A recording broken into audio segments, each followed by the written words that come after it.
Good morning friends. नमस्कार दोस्तों, मैं विनोद कुमार आप लोग अपने यूट्यूब चैनल विनोद विशाल स्टडी 2.0 पर एक बार फिर स्वागत करता हूं। आज संसद के बारे में बताने वाला हूं। संसद के दो सदन होते हैं, एक लोकसभा एक राज्यसभा। इस संसद की चर्चा अनुच्छेद 79 में बताया गया है कि संसद के 3 अंग होता है। कितना अंग होता है? 3 अंग होता है। राष्ट्रपति, लोकसभा एवं राज्यसभा। लोकसभा राज्यसभा के बारे में देखिए। लोकसभा की चर्चा अनुच्छेद 81 एवं राज्यसभा की चर्चा अनुच्छेद 80 में किया गया है। कहाँ किया गया है इसका चर्चा? अनुच्छेद 81 में किया गया है लोकसभा के, अनुच्छेद 80 में किया गया है राज्यसभा के। लोकसभा के बारे में बताया गया है कि यह एक अस्थायी सदन है। क्या चीज है? अस्थायी सदन है, जबकि राज्यसभा एक अस्थायी सदन है। इसका लोकसभा का 5 साल पर विघटन हो जाता है, मतलब जो भी सरकार रहता है वो बदल जाता है, 5 साल पर बदल जाता है। जबकि इसका विघटन 5 साल पर नहीं होता है, इसका विघटन होता ही नहीं है। तो याद रखिएगा, लोकसभा को निम्न सदन बोला जाता है, लोकसभा को निम्न सदन बोला जाता है, जबकि राज्यसभा को उच्च सदन बोला जाता है। क्या चीज बोला जाता है? उच्च सदन बोला जाता है, हायर हाउस, हायर हाउस बोला जाता है, जबकि इसको लोअर हाउस बोला जाता है। लोकसभा के सदस्यों का कार्यकाल 5 वर्ष का होता है। कितना साल का होता है लोकसभा के सदस्यों का कार्यकाल? 5 साल का होता है, जबकि राज्यसभा के सदस्यों का कार्यकाल 6 वर्ष का होता है। कितना वर्ष का होता है? 6 वर्ष का होता है। लोकसभा के सदस्य बनने के लिए न्यूनतम उम्र 25 वर्ष है, जबकि राज्यसभा के सदस्य को बनने के लिए न्यूनतम उम्र 30 वर्ष है। याद रखिए, न्यूनतम उम्र कितना है? 25 वर्ष में समझिए कि लोकसभा के सदस्य बन जाएगा तो क्या रहेगा? युवा रहेगा। इसी कारण इसको युवाओं का सदन बोला जाता है लोकसभा को, जबकि इसको बूढ़ों का सदन या बुद्धिजीवियों का सदन बोला जाता है। बूढ़ों का सदन या बुद्धिजीवियों का सदन बोला जाता है।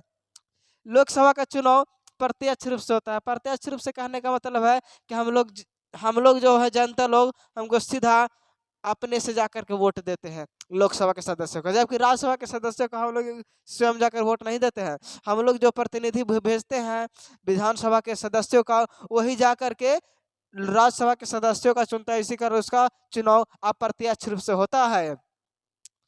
लोकसभा का लोकसभा याद रखिएगा, लोकसभा में जो जिसका बहुमत रहेगा लोकसभा में, याद रखिएगा, उसी का सरकार बनेगा केंद्र में।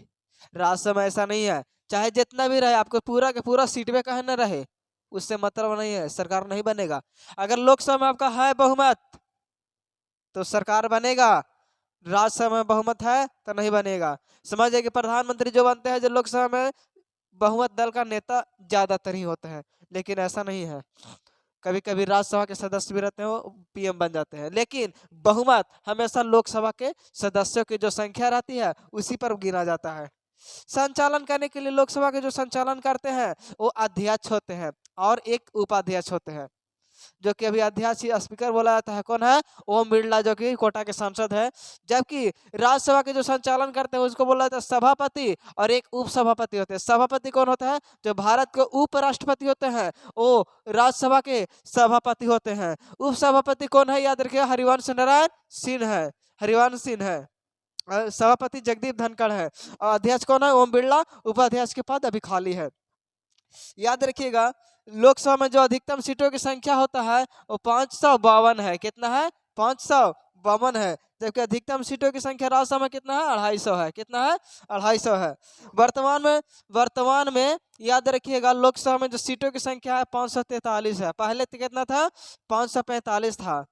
तो बोलिए कि दुगो गाँव का किया गया, इसमें दुगो के सीट था। याद रखिएगा, एंग्लो इंडियन के लिए सुरक्षित था, जिसको 104वां, याद रखिएगा, 104वां कॉन्स्टिट्यूशन अमेंडमेंट यानी 104वां संविधान संशोधन के द्वारा इसको टर्मिनेट कर दिया गया, हटा दिया गया।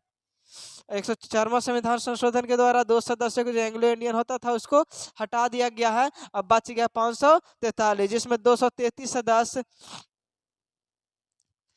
जो जिसमें 543 में से 530 सदस्य राज्यों के द्वारा चुना जाता है तथा 13 सदस्य केंद्र शासित प्रदेशों के द्वारा चुना जाता है। जबकि राज्यसभा में वर्तमान सीटों की संख्या कितना है? 545। 200 सीट की 233 सीटों की संख्या राज्य एवं केंद्र शासित प्रदेशों के द्वारा चुना जाता है, एवं 12 राष्ट्रपति के द्वारा चुना जाता है। राष्ट्रपति कहने का मतलब जो ऐसे आदमी को चुनते हैं जो कि कला, साहित्य,